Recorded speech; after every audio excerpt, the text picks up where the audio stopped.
திப்பம்பாளையம் அரசு மேல்நிலைப் பள்ளியினுடைய முதுகலை வணிகவியல் ஆசிரியர் பணி நிறைவு ஆசிரியர் திரு எஸ் ராமசாமி அவர்களை அழைக்கிறேன். அனைவருக்கும் வணக்கம். மேடையில் வீட்டிற்கும் சான்றோர் ஆசிரியர் பெருமக்களுக்கும் எல்லாவற்றிற்கும் மேலாக இனிய மாணவ செல்வங்களுக்கும் உடன் வருகின்றிருக்கும் பெற்றோர்களுக்கும் என் முதற்கு நன்றி கலந்த வணக்கம். நேரம் கருதி ஒரு சில மணித்துளிகளில் எனது உரையை முடித்துக் கொள்கிறேன். மாணவ செல்வங்களே, உங்களுக்கு தேர்வுக்கான கால அட்டவணை கொடுத்து விட்டார்களா? மார்ச் 2ஆம் தேதி யாருக்கு ஆரம்பமாகுது? யாருக்கு? 12th ஸ்டாண்டர்ட் 12ஆம் வகுப்பு மாணவர்களுக்கு மார்ச் 2ஆம் தேதி சரிங்களா? 10th ஸ்டூடெண்ட்டுக்கு மார்ச் 11 இல்லையா? 12ஆம் தேதி. ஆக இந்த காலகட்டம் வந்து மிக குறைவாக இருக்குது. நீங்கள் கண்மூடி கண் திறப்பதற்குள் இந்த காலம் ஓடி வந்துவிடும் இல்லையா? அதனால் இந்த நிமிஷத்திலிருந்து, இந்த நொடியிலிருந்து, இந்த நிகழ்ச்சியிலிருந்து உங்களிடம் ஒரு மனமாற்றம் வேண்டும். இதுவரைக்கும் எப்படி ஸ்லோவாக படிச்சிருந்தாலும், எவ்வளவு தெளிவாக படிச்சிருந்தாலும், இன்னும் அதை விட சிறப்பாக படிக்கிறதுக்கு ஒரே ஒரு குறிக்கோள் உங்கள் இடத்துல டைம் மேனேஜ்மெண்ட், நேர மேலாண்மையை கடைபிடியுங்கள். மாணவ செல்வங்களே, நீங்கள் வெற்றி பெற வேண்டுமானால் வாழ்க்கையில் கூட அதிகாலையில் எழுந்து விடுங்கள். இந்த பழக்கமே குறைஞ்சிச்சு. இன்றைய தலைமுறைக்கு அதிகாலையில் எழுப்புறதுக்கு பேரண்ட்ஸே யோசிக்கிறாங்க. ஆனால் அதிகாலையில் எழுந்து விடுங்கள். அதிகாலையில் உங்கள் பணியை தொடங்கி விடுங்கள். சூரிய உதயத்திற்கு முன்னால் நம்ம பணியை தொடங்கும் போது நிச்சயம் ஒவ்வொருவரும் வெற்றி அடையலாம் இல்லைங்களா? சப்ஜெக்ட்டுக்கு வந்துடுறேன்.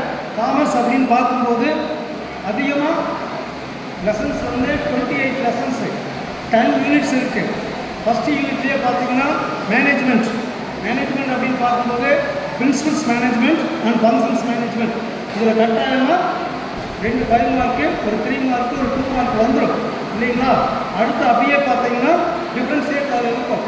மார்க்கெட்டிங் லைன் அப்படின்னு பார்க்கும்போது 3 லெசன்ஸ் இருக்கும். 3 லெசன்ஸ் அப்படின்னு பார்க்கும்போது ஃபினான்சியல் மார்க்கெட், நிதிச்சந்தை இல்லைங்களா? மணி மார்க்கெட், பணச்சந்தை, கேபிட்டல் மார்க்கெட், மூலதன சந்தை.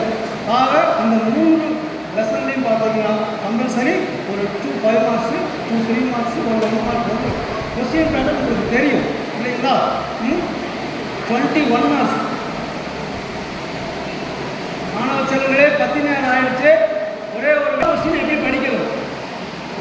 கேள்வியெல்லாம் படிக்கணும். சொல்ல தெரியுங்களா?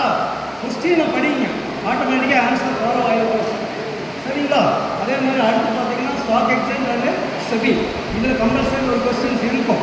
லாஸ்ட்டாக பார்த்தீங்கன்னா company management and company secretary, இதுலேயும் கம்பல்சரி 2 கொஸ்டின்ஸ் வந்துடும். அக்கௌண்டன்சியை பொறுத்த வரைக்கும் சிங்கிள் என்ட்ரி அப்படின்னு பார்க்கும்போது அதில் கண்டிப்பாக ஒரு 5 மார்க்கு, ஒரு 2 மார்க்கு, 1 மார்க் இருக்கும். சிங்கிள் என்ட்ரி அப்படிங்கிறது பார்த்தீங்கன்னா example questions, David's account, Ahmed accounts, Raju's accounts, இதில் கம்பல்சரி கொஸ்டின் அந்த மாடல் இருக்கும் சரிங்களா? அடுத்து பார்த்தீங்கன்னா பார்ட்னர்ஷிப் அக்கௌண்ட்ஸு, இதில் பார்த்தீங்கன்னா இன்கம் அக்கௌண்ட்ஸு, எக்ஸ்பெண்டிச்சர் அக்கௌண்ட்ஸ், வருவாய் மற்றும் செலவின கணக்கு முறை. அதை நல்லா தெளிவாக படிச்சுக்கோங்க.